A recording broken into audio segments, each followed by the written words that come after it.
বন্ধুরা, তো কেমন আছো বন্ধুরা? ভালো আছি। তো আমার মা বাড়িতে রান্না বান্না করবো, তো রান্না বান্না করছে। দেখো ওই ঘরে রান্না করছে, দেখো দেখাবো।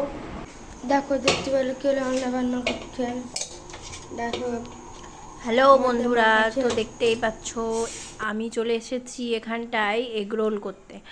তো এগরোলের ময়দা মেখে নেওয়া হচ্ছে, তারপর এর মধ্যে শসা কুচি, পেঁয়াজ কুচি, টমেটো কুচি, লবণ আর একটু জিরে ধনে গুঁড়ো মশলা দিয়ে দিয়েছিলাম।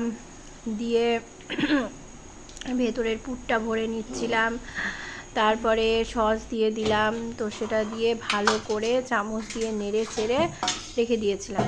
আর এই এক্সট্রা অ্যাডিং হয়েছে এই চানাচুর।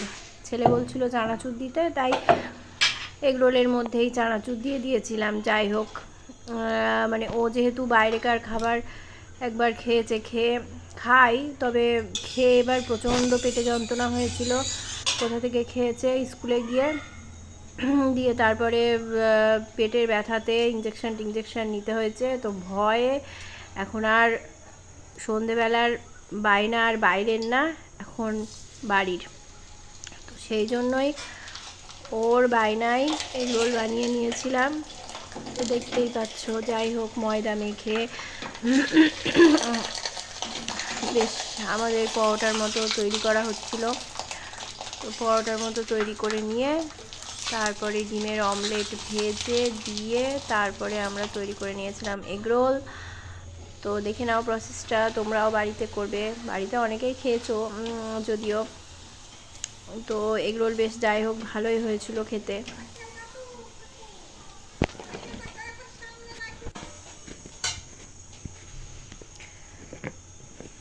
তো বেশ আমার মনে হয় পরোটাগুলোকে বেশ ভালো করে ভাজলে লাল লাল করে, তো জিনিসটা খেতে ভালো হয় আর কি, টেস্টি। তো দেখো এইভাবে ডিমের অমলেট দিয়ে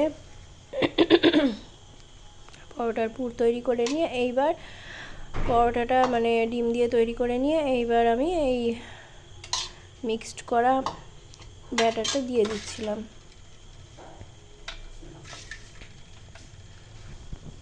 এর মধ্যে চানাচুর ছিটানো হয়েছিল,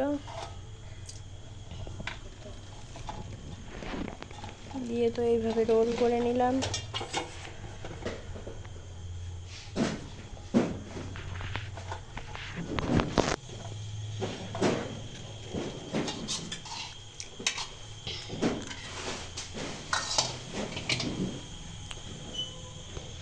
তো আবার শসা কুচি, পেঁয়াজ কুচি এগুলো দিয়ে আবার রোল করে নিয়ে তারপরে যেহেতু দোকানের মতো দেখতে করতে হবে, তাই একটু লাস্টে কাগজ দিয়ে যেমনভাবে এগরোল মুড়িয়ে নেয় ওইভাবেও মুড়িয়ে নিয়েছিলাম।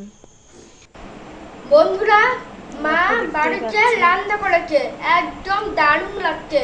লাইক করবে, সাবস্ক্রাইব করবে, বাই।